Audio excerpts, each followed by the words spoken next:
Jon Armstrong, VP of R&D at Jumpcode Genomics, and I'm going to talk today about some single-cell studies and how to boost that information with the combination of CRISPRclean and the AVITI system. So essentially, sequencing less and finding more things.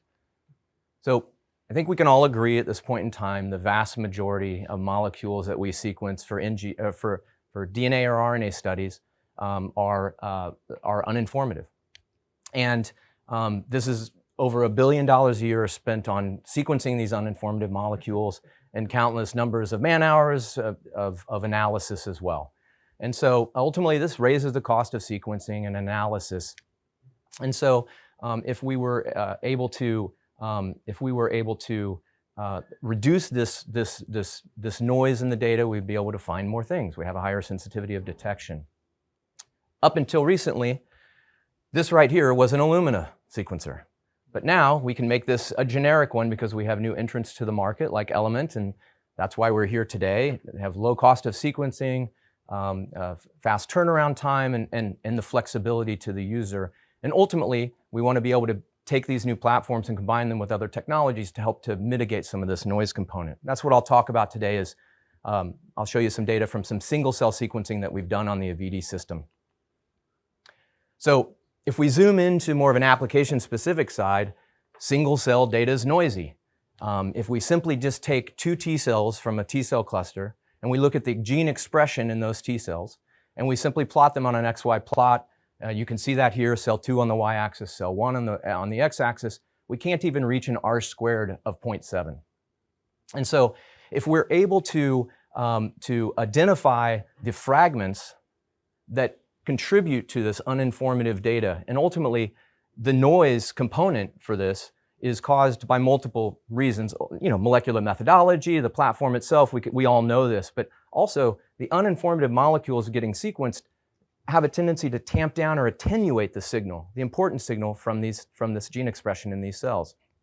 And so if we were able to identify the fragments in the library that generate this sequencing noise and remove those fragments before that library goes on a sequencer and takes up real estate on a flow cell, then we preserve that real estate for informative fragments to be sequenced and ultimately generate informative sequencing data.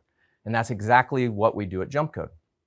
So what we've been able to do for single-cell studies, we've taken multiple samples across 16 different tissue types, and we can simply align that data to the genome. And when we align that data to the genome, we look for percentage of read alignments to informative regions. So what do I mean by informative? I mean sequencing reads that align to the transcriptome, because this is what's used by a downstream analysis software to define what a cell is in cell clusters. Things like Seurat, other ScanPy, other things like that. You can see in the data that we looked at, 25% of the total reads align to the transcriptome. We see large proportion of reads aligning to ribosomal RNA, large proportion aligning to coding mitochondrial and ribosomal, as well as NVGs. I'll mention this, it's non-variable genes. That's what we call those. Genes that are ubiquitously expressed across many cell types at not a very high varying difference in levels, and so they don't contribute to defining cell types. But also the curious one was consistent pileups in the genome with no underlying annotation. And so these are areas that may have poly A stretches or areas that are unannotated transcripts. But nonetheless, if we're able to take those reads that are chewing up that real estate and actually reassign those reads to the transcriptome component, then we have the ability to increase our sensitivity of detection for genes, UMIs, and ultimately cell types. And so now I'm going to say what Jumpcode does. We leverage the CRISPR-Cas9 system with specifically designed guides to go in and cut up library fragments or pieces of DNA that we want to remove before they ever go onto a sequencer. And if we know a priori the fragments that are going to create these sequences that contribute to noise in single cell, that noise component may be different than something like removing high expressors from a rare disease for doing a rare disease application. But if we can identify these and they have a PAM site, then we can go in, cut them up. It's a simple process, 2 hours at the bench, 2 hours total, 45 minutes at the bench. And essentially, we take a library post-adapter ligation. We then cut those fragments, creating a discontinuity between the adapters within PCR and cleanup, and you now have a highly enriched library with more informative molecules. And so what's this look like in practice? On the right side, you can see when we take a control sample from a 10x 3' V3 run, and we sequence that and simply look at the sequence alignments for ribosomal RNA, coding mitochondrial, and NVGs, which is shown here. We on average have about 50% of the reads aligned to those regions of the genome. And when we apply the CRISPR-Clean technology, you can see we take those read ratios to almost zero. The right side of the slide, we're simply breaking out the mito for you and the ribosomal, so you can see that zero is not being driven by just simply one set or one module in the single cell boost kit. Also, all of this data was generated on the Element box, so just wanted to mention that. But when we drive that down, drive those read percentages down, what's the benefit of that? And you can see here when we simply take the number of genes discovered per cell on the y-axis against the total genes discovered, you can see the depleted samples in blue, the depleted samples in orange, the controls in blue, and you can see we're finding more genes per cell. Finding more genes per cell gives you the opportunity to find new cell types. And if we look at this a different way, you can see that not only are we finding more genes per cell on the right side, the right graph, but we're also finding more UMIs per cell.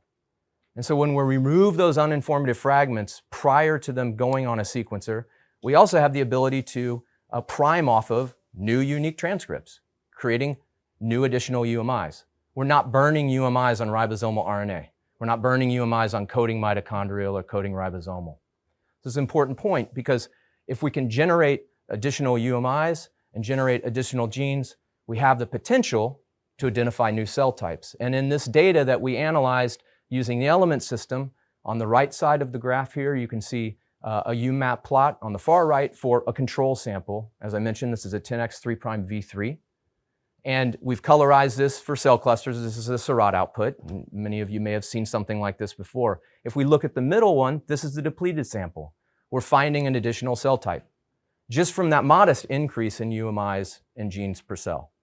And this is done in PBMC cells. It can be done in any cell type. Some we see a greater increase, and others that maybe aren't as complex, we don't see as much of an increase. But still, as I mentioned, with this modest increase, we're able to identify additional cell type here. It's a hematopoietic stem cell cluster. And on the right side of the graph, we've simply removed the color so you can identify that cell type there.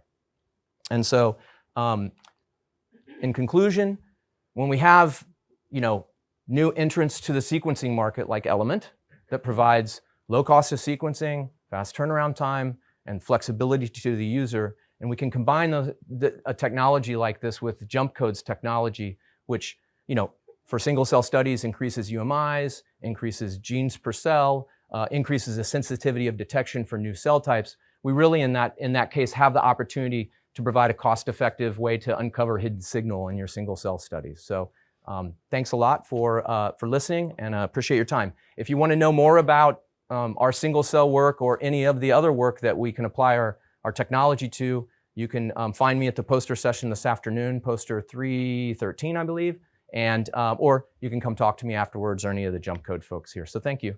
And thanks to Element too.